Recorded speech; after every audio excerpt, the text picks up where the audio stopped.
कर्जमाफीबाबत मुख्यमंत्र्याची विधानसभेत मोठी घोषणा। 2019 मध्ये कर्जमाफी लाभ घेतलेल्या शेतकऱ्यांना आता 2 लाख रुपये कर्जमाफी मिळणार। राज्यातील त्या शेतकऱ्यांचं 50,000ऐवजी 2 लाखांपर्यंतचं कर्ज माफ होणार।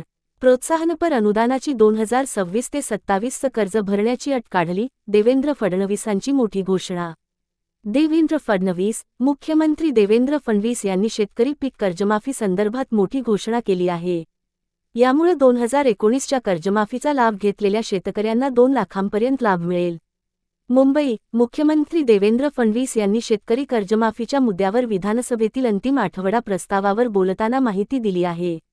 महात्मा फुले कर्जमाफी योजनेचा लाभ मिळालेल्या शेतकऱ्यांना 50,000 रुपयांपर्यंतचा लाभ मिळणार होता, तो आता 2 लाख रुपयांपर्यंत मिळेल आणि प्रोत्साहनपर अनुदानासाठीची 2026 ते 27चं पीक कर्ज भरण्याची अट रद्द करतो, अशी घोषणा देवेंद्र फडणवीस यांनी केली। कर्जमाफीच्या निर्णयासाठी 2029 पर्यंत थांबू शकलो असतो, मात्र आम्ही तसं केलं नाही, असं देवेंद्र फडणवीस म्हणाले। कर्जमाफी संदर्भात मुख्यमंत्र्यांच्या 2 मोठ्या घोषणा। 2008 मध्ये देशात कर्जमाफी झाली, त्यानंतर 2009 मध्ये कर्जमाफी करण्यात आली। त्यावेळी 2008 मध्ये ज्यांना कर्जमाफीचा लाभ मिळाला त्यांना 2009 मध्ये वगळलं होतं। 2026 ते 27च्या कर्जाची परतफेड केली पाहिजे, अशी अट टाकली होती।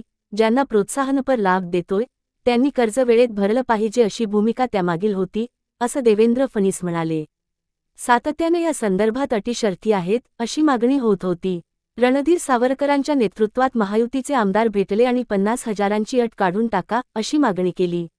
मी त्यांना अट काढून टाकल्यानं 4 ते 5,000 कोटींचा बोजा येईल, पण शिस्तीचा भाग म्हणून ही अट आणली आहे। समजा 1 लाखांपर्यंत नेली तर 2 लाख शेतकरी फायदा न मिळणारे राहतात।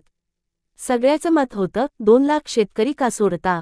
मी आर्थिक शिस्त सांगत होते, ते लोक मला व्यापक विचार केला पाहिजे होते, असं सांगत होते।